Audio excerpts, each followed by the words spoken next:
Madhya Pradesh police constable यानी आरक्षक का 7,500 पदों का जो भर्ती का नोटिफिकेशन है वो जारी हो चुका है। तो पहले सारी डिटेल्स देख लेते हैं ताकि जो नए बच्चे हैं जिनको नहीं पता है उन्हें सब कुछ समझ में आ जाए कि age, qualification, exam pattern, marking system और एवरीथिंग कि क्या क्या इस नोटिफिकेशन से रिलेटेड है। तो आइए शुरुआत करते हैं। 29 सितंबर इसकी लास्ट डेट है और एग्जाम 30 अक्टूबर से शुरू हो रहे हैं। इसमें हम थोड़ा सा आगे बढ़ते हैं और जल्दी जल्दी चीजों को देखते हैं। ये आप देख सकते हो कि 30 अक्टूबर से स्टार्ट हो रहा है। 2 शिफ्ट में आपकी एग्जाम्स रहने वाली है। सबसे पहले हम समझते हैं भाई भर्तियों के बारे में कि टोटल वैकेंसीज कितनी है। तो अगर हम पूरे योग की बात करें यानी टोटल वैकेंसीज की बात करें, आरक्षक सामान्य ड्यूटी यानी जीडी, तो इसमें आप देखेंगे टोटल सब मिलाकर यानी जनरल ड्यूटी हो गया, एसएएफ हो गया, इन सबको मिलाकर 7,500 भर्तियां टोटल है। अब इसी चीज को इन्होंने यहां पे बांट दिया है। तो जैसे अगर आरक्षक जनरल ड्यूटी विशेष सशस्त्र बल को देखें, एसएएफ को देखें, तो केवल पुरुष उम्मीदवार के लिए यहां पे आपको टोटल वैकेंसीज दिखेंगी। 700 लोग यहां पर है, ठीक है। और सामान्य ड्यूटी जिसमें एसएएफ को अगर हम छोड़ दें तो उसके अलावा टोटल आप देखोगे सबको मिलाकर तो 6,800 वैकेंसीज ये हैं। तो 6,800 प्लस 700 टोटल 7,500 वैकेंसीज आपकी यहां पर हो चुकी है। आपको पता है कि अगर आपको मध्य प्रदेश पुलिस में आरक्षक बनना है तो इसके लिए मात्र 10वीं पास होना चाहिए, ओनली 10th पास। तो अगर आप 10वीं पास हैं तो भर सकते हैं। अनुसूचित जनजाति हेतु इसमें 8वीं रहता है, बाकी सबके लिए अनारक्षित, अनुसूचित जाति, अन्य पिछड़ा वर्ग सभी के लिए 10th है, 10वीं पास है। अन्य राज्य के बच्चे इसका फॉर्म भर सकते हैं क्या? बिल्कुल भर सकते हैं। वो सामान्य वर्ग में काउंट होंगे यानी अनारक्षित में काउंट होंगे और जो एज और बाकी क्राइटेरिया होता है वही उनका रहेगा, ठीक है। तो ये हो गई आपकी क्वालिफिकेशन। अब बात करते हैं इसकी एज की। तो देखो मिनिमम इसके लिए जो है वो 18 वर्ष है और मैक्सिमम की यहां पर अगर हम बात करें तो वो अलग अलग है। तो वो मैं आपको बता देता हूं कि उसके लिए क्या है। यहां पे आप डेट जरूर देख लीजिएगा, 29/9/2025 के अकॉर्डिंग आपकी उम्र कैलकुलेट की जाएगी, है ना। 18 या उससे ज्यादा आपकी होनी चाहिए। अब देखिए जैसे अगर पुरुष की बात करें मध्य प्रदेश में तो मैक्सिमम 33 है, मतलब 33 तक तो सब भर सकते हैं, ठीक है। जो हमारे राज्य के हैं मध्य प्रदेश के अनारक्षित वो तो ये भर ही सकते हैं। फिर पुरुष मध्य प्रदेश के ईडब्ल्यूएस वाले तो उनके लिए भी 33 हैं। अन्य प्रदेश के सभी अभ्यर्थी पुरुष और महिला उनके लिए भी 33 है, मतलब 18 से 33 तो सबके लिए है, ठीक है। इसके बाद अगर महिला की बात करें स्पेशली सभी श्रेणी की तो उनके लिए 38 वर्ष तक क्या है, 38 तक वो भर सकते हैं, कोई भी कैटेगरी हो। और पुरुष अगर अनुसूचित जाति, अनुसूचित जनजाति, अन्य पिछड़ा वर्ग के हैं तो उनके लिए भी 38 वर्ष की उम्र है, ठीक है। जो कि मुझे लगता है कि ठीक ठाक आपको एज रिलैक्सेशन यहां पे मिलता है। बाकी फिर शासकीय निगम मंडल अगर एक सर्विसमैन है उनके लिए 38 है, तो ये आप पढ़ सकते हो। ये पूरा एज का क्राइटेरिया यहां पर है, मतलब मिनिमम 18, मैक्सिमम 33 और अधिकतर केसेस में वो भी 38 ईयर्स तक है महिलाओं के लिए और सारी चीजों के लिए, ठीक है। अब एक बहुत महत्वपूर्ण चीज पर हम आते हैं और वो है परीक्षा योजना। देखो भाई इसकी जो एग्जाम है उसमें 2 सबसे महत्वपूर्ण चरण होते हैं। पहला आपका एक एग्जाम जो कि ऑनलाइन होगा और दूसरा फिर आपका फिजिकल होगा। जो ऑनलाइन एग्जाम आपका होना है, अच्छा, और दोनों का 50-50% रोल है, आप सबको पता होगा, नहीं है तो अभी बता देता हूं मैं। दोनों के 100-100 नंबर रहेंगे, तो आपको 100 + 100 यानी आपको टोटल 200 के आधार पर आपकी मेरिट लिस्ट बनेगी। तो 100 नंबर का आपका रिटन एग्जाम होगा जो कि ऑनलाइन होगा। उसके बाद आप क्वालिफाई करते हो तो आपको फिजिकल के लिए बुलाएंगे, उसके भी 100 नंबर होंगे। कैसे कैलकुलेट होंगे वो मैं बता रहा हूं। फाइनल मेरिट लिस्ट आपकी 200 के आधार पर बनने वाली है, ठीक है। तो आपका जो पहला फेज है 2 घंटे का 100 प्रश्न का जो पेपर रहेगा, तो अधिकतम अंक 100 है, हर प्रश्न के लिए 1 अंक है और नेगेटिव मार्किंग इसमें नहीं होती है ना। तो आप सारे अटेम्प्ट कर सकते हो, लेकिन उसमें वो भी एक अलग चीज है, उसमें हम बात करेंगे। अब यहां पर मैं आपको थोड़ा समझा देता हूं, विषय को लेकर क्लियर कर देता हूं। इनका जो लिखने का तरीका है ये समझ से परे है कि ऐसा क्यों लिखते हैं। 40 अंक सामान्य ज्ञान, तार्किक ज्ञान, मतलब जीएस और रीजनिंग मिक्स कर दिया। 30 अंक बौद्धिक क्षमता जो अपने आप में रीजनिंग है, मानसिक अभिरुचि फिर रीजनिंग है, और 30 अंक विज्ञान और सरल अंक गणित। तो आपको मैं सीधा सीधा बताता हूं 65 क्वेश्चंस आपको मिलेंगे मैथ्स और रीजनिंग के, ठीक है। अच्छा ये एक अप्रोक्सीमेटली बता रहा हूं अच्छा क्योंकि शिफ्ट वाइज एग्जाम्स होता है, एग्जाम चलता है 1 महीना, तो हर शिफ्ट में नंबर ऑफ क्वेश्चंस किसी भी विषय से अलग अलग हो सकते हैं। एक मोटा मोटा जो है वो 65 का आंकड़ा होता है, कभी वो 67 भी हो सकता है, कभी 64 भी हो सकता है।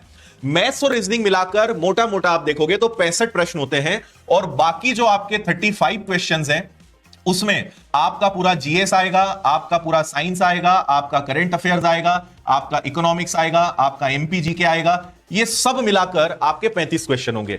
जीएस अपने आप में हिस्ट्री, ज्योग्राफी, पॉलिटी को कवर करेगा, साइंस अपने आप में फिजिक्स, केमिस्ट्री, बायो को कवर करेगा। इन सब विषयों से मिला के आपके 35 क्वेश्चन होंगे और ये सारे क्वेश्चन मिक्स होते हैं, कोई सेक्शनल इसमें नहीं होता है। तो आप इस पर मत जाओ, आप तो इसको ध्यान रखो कि 65 सवाल में मैथ्स और रीजनिंग रहेंगे जो कि लगभग इक्वल होते हैं। कभी 30 सवाल मैथ्स के, 35 सवाल रीजनिंग के, कभी 35 मैथ्स के, 30 रीजनिंग के, लगभग। तो बराबर बराबर ये चलते हैं और 35 क्वेश्चंस आपके जीएस के रहेंगे। तो ये मुझे लगता है कि एग्जाम का पैटर्न आपको क्लियर हो गया होगा। आगे आपको लेकर चलता हूं, ठीक है। बाकी इसमें आप ये समझिए कि 7 गुना विद्यार्थियों को बुलाया जाएगा वैकेंसी का फिजिकल के लिए। तो अगर 7,500 भर्तियां हैं तो आप उसका 7 गुना कर लीजिए। लगभग आप मान के चलिए कि 52-53 हजार विद्यार्थियों को फिजिकल के लिए बुलाया जाएगा, ठीक है। शारीरिक मापदंड पे आते हैं तो यहां पे ये लिखा है केवल विशेष सशस्त्र बल के लिए यानी SAF के लिए। तो इनके लिए भाई अनारक्षित में पुरुष के लिए 168 सेंटीमीटर हाइट चाहिए। यहां पे सीना बिना फुलाए 79, फुलाओगे 84, 5 का डिफरेंस। अन्य पिछड़ा वर्ग के लिए भी सेम। गोरखा, गढ़वाली, कुमाऊं ऐसी जो हमारी जनजातियां हैं उनके लिए आपको यहां पे दिख रहा होगा। फिर मराठा, अनुसूचित जाति, अनुसूचित जनजाति, इनके लिए 165, बाकी चीजें आपको दिख रही होगी। और अगर SAF को छोड़ दें तो इसके अलावा जितनी भी कैटेगरीज हैं उन पे आते हैं। तो आरक्षक सभी संवर्ग के लिए 168 है, सीना 81, फुलाकर 86। महिला के लिए केवल हाइट का स्टैंडर्ड होता है जो कि 155 है ना। बाकी चीजें लागू उनके लिए नहीं होती है। तो ये सभी के लिए यहां पर आपको कैटेगरी वाइज कोई फायदा फिजिकल हाइट में आपको नहीं मिलने वाला है, ठीक है ना। आरक्षक अन्य सभी संवर्ग अनुसूचित जनजाति के तो 160, महिलाओं के लिए 155 यहां पर भी रहेगा, ठीक है। अब आते हैं इसके फिजिकल पे। जिन लोगों को नहीं पता उन्हें बता दूं कि इसके पहले इस वैकेंसी और इसके पहले वाली वैकेंसी के पहले फिजिकल सिर्फ क्वालिफाइंग होता था, लेकिन अब उसके भी मार्क्स हैं। और वो मार्किंग सिस्टम क्या है वो मैं अब आपको समझाने जा रहा हूं, इसको जल्दी से समझ लो। ये आगे आपका फिजिकल टोटल 100 अंक होते हैं, 100 मार्क्स होते हैं और ये 3 चीजों में बटा हुआ होता है। एक आपकी 800 मीटर की दौड़ होगी, अभी केवल पुरुषों की बात कर रहा हूं। तो 800 मीटर की दौड़ है, लंबी कूद है और गोला फेंक है। अब इसमें पूरा खेल इन्होंने 1-1 इंच, 1-1 मीटर, 1-1 किलो का हर चीज का पूरा कैलकुलेशन करके रखा है ना। तो यहां पे पूरा मार्किंग है कि भाई अगर आप 198.3 सेकंड से ज्यादा लेते हो तो 0 नंबर मिलेंगे। 2.96 से कम आप कूदे तो आपको 0 मिलेगा। 3.38 से कम है गोला आपका तो आपको 0 मिलेगा। तो ये मिनिमम हो गया। फिर इन्होंने सारी चीजें आप बना दी कि कितना होना चाहिए, इतने से इतना तो आपको 2 नंबर मिलेगा, 3 नंबर मिलेगा। तो ये 40-30-30 में बटा हुआ होता है। तो आपको वो दिखा देता हूं मैं, सबसे नीचे चलते हैं। ये देखिए आप पूरे 1-1 मार्क का इन्होंने डिस्क्रिप्शन दिया है। तो यहां पे अगर आप देखेंगे तो हाईएस्ट मार्क्स यहां पे क्या आ गए 40, ठीक है। और बाकी जो 2 चीजें हैं उनके हाईएस्ट मार्क्स 30 हैं। यानी दौड़ के जो आपकी रनिंग है वो 40 नंबर की है, लंबी कूद और गोला फेंक 30-30 नंबर की है। तो ऐसे टोटल 100 नंबर हो गए, है ना। तो अगर आपने पुरुषों की बात कर रहे हैं 126.1 से 124.2, ठीक है, मतलब 124.2 से कम सेकंड आपने लिए, आपको रनिंग में पूरे 40 नंबर मिलेंगे। और ऐसे अगर गोला और लंबी कूद की बात करते हैं तो उसको भी बता देता हूं जल्दी से। ये देखिए 5.57 मीटर से अधिक अगर आपका लॉन्ग जंप है तो आपको पूरा 30 नंबर मिलेगा। और 8.76 मीटर से ज्यादा का आपका गोला फेंक है तो आपको पूरा 30 नंबर मिलेगा। तो ये सारी चीजें, हालांकि अभी फिजिकल का आप ज्यादा टेंशन मत लो क्योंकि फिजिकल में आपको भरपूर समय मिल जाएगा। अभी आपको सिर्फ जो रिटन एग्जाम है उस पर आपको फोकस करना है। महिलाओं के लिए जल्दी से दिखा देता हूं कि उनके लिए क्या क्राइटेरिया है। तो ये आप देखिए, तीनों चीजें इनके लिए भी रहेंगी। 800 मीटर की दौड़ है, लंबी कूद है, गोला फेंक है।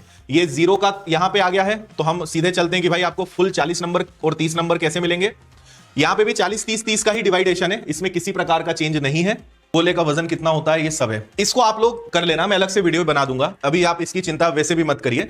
तो ये सारी चीजें हैं भाई, है ना, ठीक है।